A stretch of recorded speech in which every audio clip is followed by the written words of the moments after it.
first of all, credit to Maryland. They battled. It was 24-14. They could have walked away. They battled back. I think there was however many unanswered, 17 or whatever it was. I think that quarterback's going to be dynamic. He played really well. Couldn't get to him. They found a way to run the football to a degree. We were, I think, -3 on the day on the turnover margin. So, our turnovers, led to 17 points for them. So they scored 10 points in the first half off it, and then obviously the pick six. Love the resolve of our guys. They continue to battle. Special teams continues. I mean, you got when I tell you how much I love this team, and you got Kenneth Williams, doesn't even have a scholarship, and he's out there running that kickoff return back. So he does now, by the way. That was wrong. That wrong was righted after the game. But no, just proud of our guys, and I want to give credit to them too. Questions? I know you've experienced Nebraska fans before, but to have 10,000 here, and then kind of the team comes back out and celebrates that moment for you guys emotionally. Yeah, I'm like a get in the locker room, yes sir, say that, whatever. I went and got him, said go back out, that was palpable, the way it felt. I mean, you could feel it, and you get in those moments where it's like, oh no, you're down 7, in terms of you can sometimes feel it, and I thought our crowd just became electric, and. Even the run by Emmett, just like the feeling down there, just almost felt inevitable that we were going to score because of, everything that was happening, and especially, from the crowd. So I have to give a ton of credit to the fans and the crowd that was here. Have you ever sent a team out of the locker room after a game? Yeah, I think maybe I did once before at Temple. We didn't get the kind of crowds we get here, so I think we had one great crowd, and I did it, but.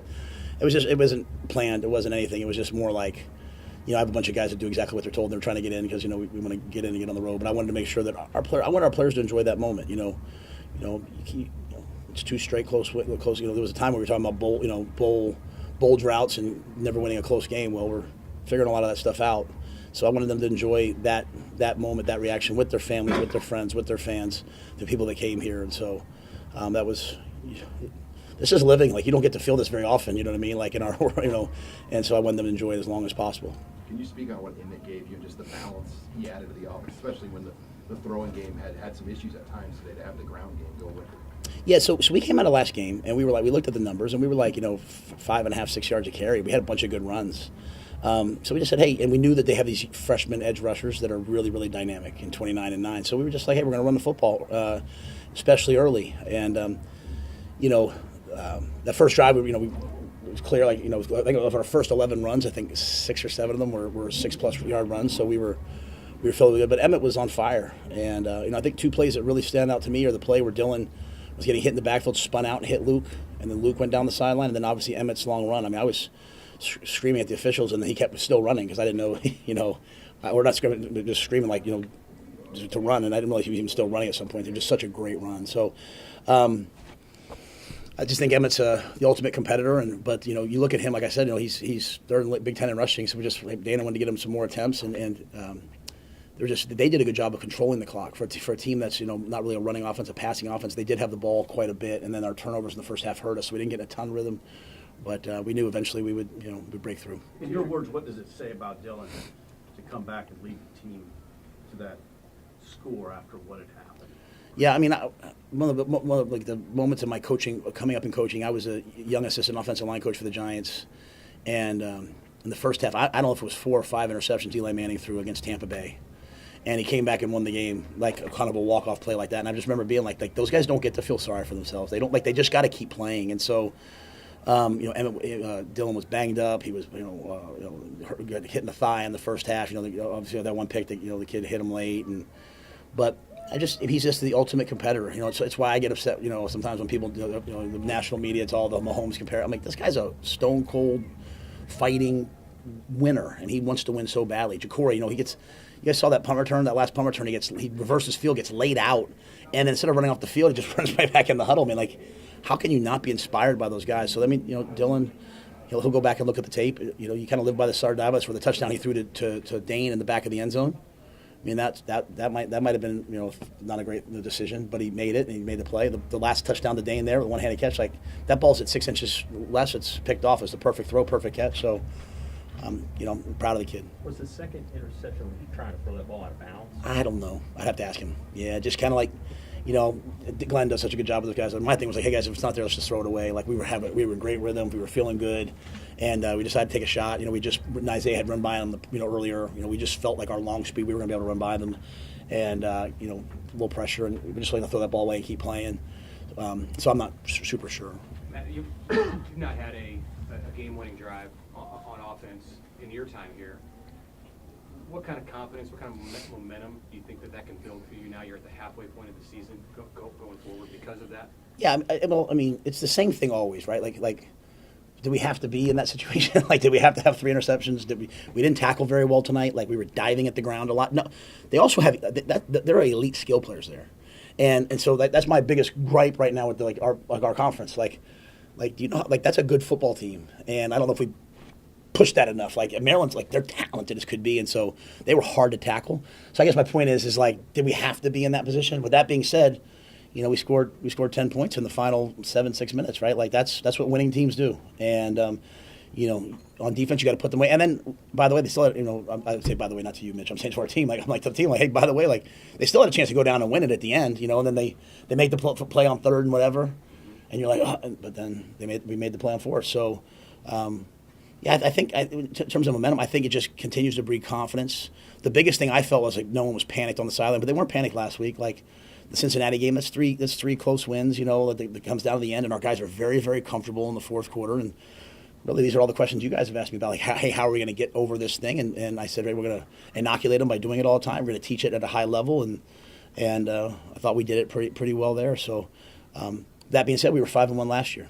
And so, it's just about playing the next game, playing the next play, playing the next game.